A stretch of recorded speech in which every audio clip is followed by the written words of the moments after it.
I have weighed all the aggravating and mitigating factors that apply to each of you. Although I have taken the same starting point, I have concluded that the final minimum terms must be different. In Scarlett's case, the aggravating features are significant and would have led to a substantial uplift to the starting point, but for the mitigation, particularly that relating to maturity and mental disorder. There must still be an uplift, but it will be moderated.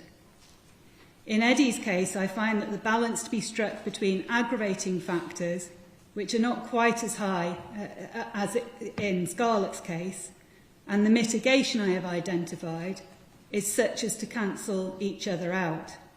In saying that, I have taken account of all the medical evidence and accept the diagnosis of ASD has some impact, but the extent to which it reduced your culpability in the circumstances of this offending is limited. This was undoubtedly a very serious offence with multiple aggravating factors. That is the context in which I impose minimum terms which are lengthy for offenders of your age, albeit significantly less than an equivalent sentence for an adult. The parole board will have to decide if and when either or both of you can be released. That will only happen if you no longer pose a danger.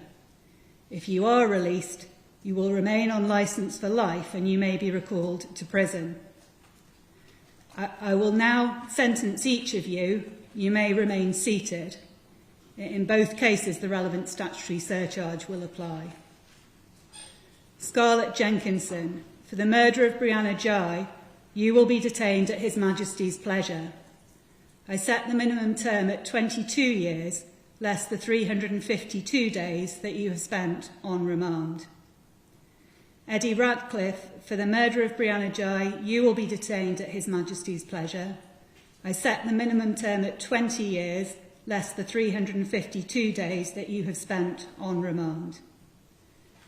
Please take the defendants to the cells and their legal teams will come and see them before they go to begin their sentences. Thank you.